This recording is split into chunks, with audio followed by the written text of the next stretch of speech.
Grocery షాపింగ్కి డిమార్ట్ వెళ్తే అక్కడ instant ice cream mix powder కనిపించింది. దాంట్లో 3 ఫ్లేవర్స్ ఉన్నాయి, వెనిలా, స్ట్రాబెరీ, చాక్లెట్. నేను స్ట్రాబెరీ ట్రై చేద్దామని అనుకున్నా. బాక్స్ సైడ్కి మనకి ఇన్స్ట్రక్షన్స్ ఇచ్చారు. 100 ml మిల్క్ తీసుకొని కొంచెం బాయిల్ అవ్వగానే పౌడర్ వేసి లంప్స్ లేకుండా మిక్స్ చేయాలి. ఒక 3 minutes అలానే ఉంచేసి కూల్ అవ్వగానే ఎయిర్ టైట్ కంటైనర్లో వేసి ఫ్రిడ్జ్లో పెట్టాలి.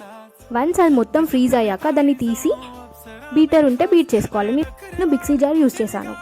వన్స్ అది క్రీమీ టెక్స్చర్ రాగానే మళ్ళీ ఎయిర్ టైట్ బాక్స్లోకి తీసుకోవాలి. మీకు ఇష్టమైతే దానిపైన చాక్లెట్స్ అండ్ డ్రై ఫ్రూట్స్ కూడా యాడ్ చేసుకోవచ్చు. Chocolate pieces and dry fruits add చేసుకున్నాం. మీరు కావాలంటే టూటీ ఫ్రూటీ యాడ్ చేసుకోవచ్చు, ఆరెల్స్, ఎమ్స్, ఇలా ఏదైనా యాడ్ చేసుకోవచ్చు. దాన్ని ఒక 6 hours అలానే డీఫ్రాజ్లో వదిలేసేయాలి. మీకు ఇంకా క్రీమీ టెక్స్చర్ రావాలి అంటే దాన్ని మళ్ళీ తీసి మళ్ళీ మిక్సీ జార్లో కూడా వేసుకోవచ్చు. నాకు ఈ టెక్స్చర్ సరిపోద్ది అనిపించింది, అందుకే ఇలానే ఉంచేసా. క్రీమ్ని స్కూప్ లాగా స్కూప్ చేసేసి దానిపై ఒక చిప్స్ ఇంకా డ్రై ఫ్రూట్స్ వేసి గార్నిష్ చేయొచ్చు. Gulab jam and ice cream combination favourite.